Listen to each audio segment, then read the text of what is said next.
Welcome back. Non-governmental organizations in South Africa are calling to the government to offer better support for whistleblowers by ensuring protection and compensation for them. This comes after a series of attacks and murders on people who have exposed malfeasance and corruption, while their cases have not yet been solved.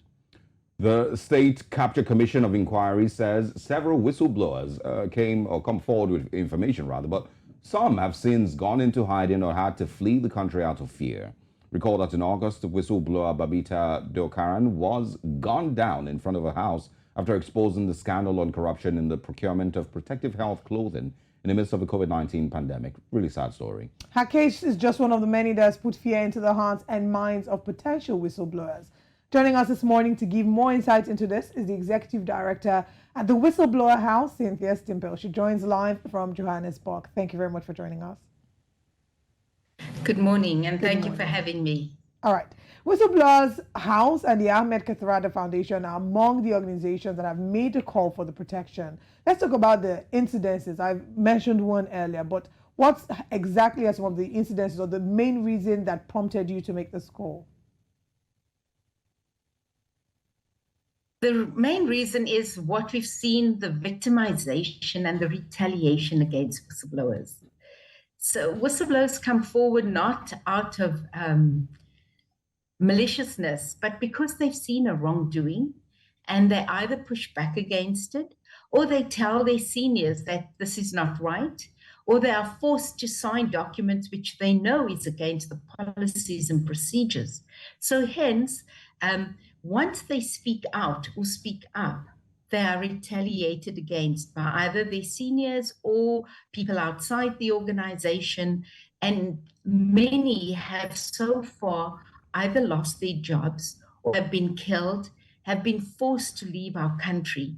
So let's talk about Corrupti0n. As such, she didn't whistleblow directly. She was refusing to sign off on certain documentation. She started investigating issues, told it to her boss, who asked her to continue with the investigations and highlight the issues that were not correct, payments that were being made that weren't going through fully vetted procurement processes. And with that, she did state that she feared for her life. She did feel that she was not safe, and she did get threatening messages. However, at the end of the day, she was still shot outside her home. She has a daughter who was finishing school then and now started university, who's going to take care of her daughter. And hence the reason why the call for compensation for whistleblowers or their families. There are many other whistleblowers in South Africa, which you may have read about during the earlier years of building our stadiums, for instance, like Moss Bako, who was also gunned down in front of his home and nobody took care of his family. More recently, there's another gentleman, Pena, who has also been gunned down. Besides that, there are people like Ethel Williams, Iris Danikas, who had to leave and flee South Africa and go and live in other countries and start their lives all over. More so because they had no other way of protecting themselves. So what we are calling for is many of the civil societies like Outer, Whistleblower House, Active Citizens Movement, Ahmed Kathrada Foundation, is that we are calling for government to re-look at the legislation for whistleblowers, which we have as a public, the Protected Disclosures Act.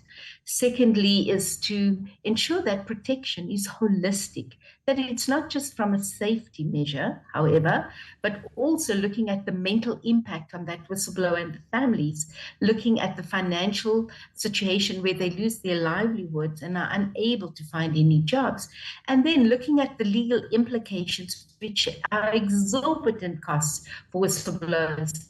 Some of them give up their cases because they cannot afford the legal costs, whereas the organizations against them are constantly, who have deep pockets, using litigation as a tool against fighting whistleblowers. Well, a really heartbreaking picture that you've painted.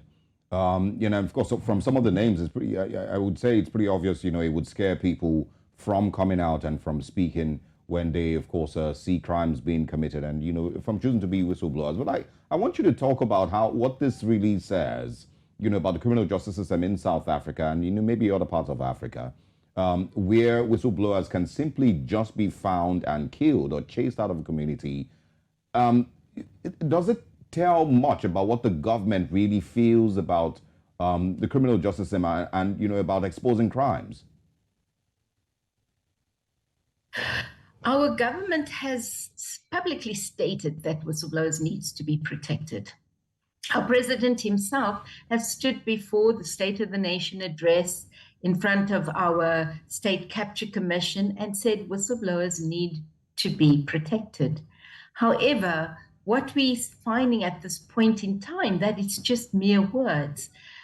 Nothing physically has been done from a safety protection of whistleblowers. For me, right now, government knows who all the whistleblowers are. And so no one has offered added physical security for whistleblowers at their homes or said we can at least upgrade your security services at your home. None of that has been done. Whereas certain whistleblowers are still fighting their cases, and their cases have strong evidence of corruption being committed by state-owned entities, which is linked to government. Their whistleblowers should then have a protection regarding legal fees, that they should not be paying any of the legal costs. However, government should be picking those costs up. But that discussion hasn't come to the fore either. So when one looks at from a safety perspective, no whistleblower is safe. And your earlier statement was, how wise would it be then for someone to come out and speak up? It is not, because people fear then for the loss of their lives and the loss of their jobs. So yes, to answer your question, sir, is government doing anything? What is our justice system doing about it?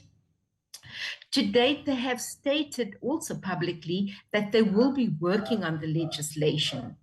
But so far, we have not seen that happening. We have offered our services as civil society to work together with them to improve the legislation, but we've not yet been contacted to work together with them. Currently, a new organization called NACAC, which is the National Accountability for Corruption association has been set up, and there we have actually written to them and asked them, can we collaborate, work together so we can ensure that we do protect whistleblowers, A, and B, that we do then combat corruption in our country. All right, you've highlighted some very important conversations, some very important points, especially as regards the position of the government. Of course, Cyril Ramaphosa did promise, to guarantee protection of the whistleblowers, but it doesn't seem like anything is being done in that regard. South Africa has been ranked 19th on the Global Organized Crime Index. So I'd like to ask the people of South Africa, because the people who are doing these killings are not coming from outside of South Africa. What are they saying about whistleblowers? How, what are their thoughts about the general population? What are their thoughts about whistleblowers? And are there maybe any tips to help encourage those who still, see all of this and decide that they want to fight corruption in their own way? There's conversations about Patricia Mashele, who is currently in hiding because, unfortunately, she's been announced as a whistleblower and is now afraid of her life. So are there tips to help potential whistleblowers? And, what are the people of South Africa saying about this? That's an excellent question. Yes, so Patricia Mashale is one of our whistleblowers who reported on the South African police services, where there's corruption in many spheres and many levels. And yes, her life has been threatened many times, and therefore she is in hiding. So for South Africans, what can we do to support whistleblowers? Here's my guidance and advice to you. People like Patricia Mashale or any of us whistleblowers speaking out on air, appealing for assistance and for help, please see how you can assist in your own way. My experience with South Africans is that they want to help. We are a nation that really want to get on with it. If we see a problem, we try and fix it and we try and solve it. Yes, there are some that are stronger in giving their voice and willing to join civil societies and do some activism. On the whole, though, South Africans want to just help and get on with their lives. Many have asked, what can they do? And so here is the help in every way you can. There's donations you could make to the civil societies who are currently assisting whistleblowers. There are homes, if you've got extra property you could offer for safe havens for whistleblowers. That would indeed help, because someone like Patricia Mashale is moving from one place to the other. We've got another whistleblower, Tabise Zules, because he's also running for his life and looking for safety. So here I appeal to South Africans. If you have spare holiday homes or a safe place, open that up. Obviously, you do it in the quiet, you do it through the civil society organizations, and we can house whistleblowers there from a place of safety. For those of you, as I said, donations, others can offer food packages or some method of providing vouchers for Uber to get them to travel so they don't need to be standing in public spaces for transport. So there are many ways in helping whistleblowers. Just come to the fore, contact either Whistleblower House, myself, my colleague Ben Theron, or civil societies like Active Citizens Movement, Ahmed Kathrada, Freedom Under Law, Helen Suzman Foundation, Outer, Corruption Watch. All those societies are willing and open and available to help whistleblowers. And we really would appreciate South African citizens to put their shoulder to the wheel and help protect whistleblowers. Thank you.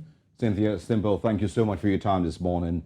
And we hope it's a continuous conversation. We hope that we can build a better world for whistleblowers across South Africa and across the continent generally. We're looking forward to, of course, bringing you in again. Thank you for your time. Absolutely.